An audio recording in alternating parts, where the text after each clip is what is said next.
Alright, then in this video I'm going to show how I sharpen a pocket knife. This is a Great Eastern Cutlery 71 pattern. It has not been sharpened. It's from the factory, hasn't been used, so it's relatively sharp. Let's see how it cuts without being sharpened. That's pretty good. Not terrible, not great. See, it's kind of catching a little bit on that phone book paper. So this would serve most people's needs, but if you want it to be extremely sharp, then you got to take it across the stone. So same process as with a kitchen knife, but of course the blade's a little smaller. And so I'm gonna keep my angle, and I'm gonna use my short rubbing method and my long, and kind of check my edge as I go.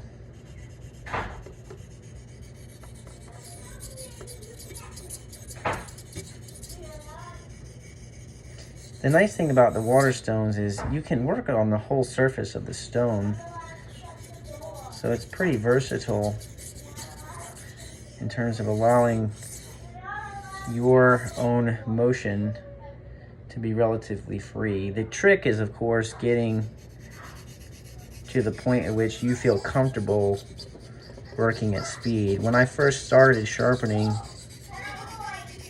on water stones, I had to go very slow and very deliberately so that I wasn't changing my angle. It's sort of like teaching a child how to use a utensil for the first time. When you first start, you don't really know, your muscles haven't memorized the motions, and so you're not really confident to be able to go really fast, and you don't want to mess it up. And so when you're first starting out, it tends to take a while. But as you become more experienced, because you've sharpened more knives and you begin to develop some muscle memory, as long as you're paying attention to what you're doing, you can get into a nice little rhythm. And not only does it become a little faster, but it provides a little relaxation as well. It might be a little bit romantic to say dancing with the blade, but I don't think it's too far-fetched to say that. You're kind of allowing the knife to be an extension of your own arm. And the stone is your surface with which you're dancing. So maybe I just like that metaphor because I can't really dance. So this is the closest I get. So you can see I'm spending quite a bit of time on this 1000 grit stone. And really that's because I'm not just sharpening the edge on this knife. Typically a pocket knife is going to come from the factory with a pretty, it's not an obtuse edge, but it's more obtuse than I like. Like I said in another sharpening video, I like a good, 15 to 17 degree angle. And most knives are going to come, closer to 20, 21. And so you're going to have to take a little bit of more material off to get that angle more acute.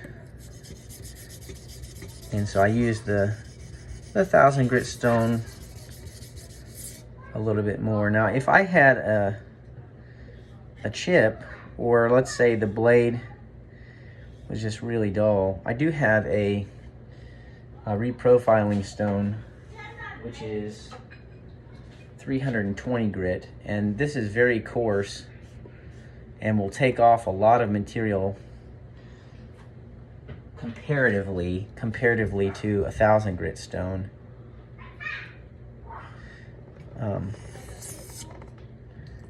But I usually only use that one when a blade is pretty gnarled. And I do have, if a blade is damaged, rather than spend hours on a water stone, I'll use a bench sander, and sand back the edge to a point where I can get the edge acute and not have to worry about going through so much material on my stone. Saves my stones and it saves some time. I will say with a pocket knife, you do have to be careful because of how closely the blade sits to the handle material. If you're not careful as you get close to the edge, particularly when you're going this way, an overhand where the edge is hanging closer to the side of the stone, you can end up taking a little bit of material off your handle, which doesn't do anything to the knife, but it does affect the looks of the knife.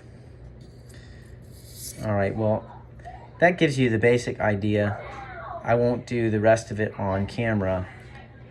I guess I could so just that. Let's see how it cuts just from looking at 1,000 grit for about 5 minutes of casually cutting or casually sharpening. You can see already, still not where I want it to be yet, but much better already than what it was. Thanks for watching.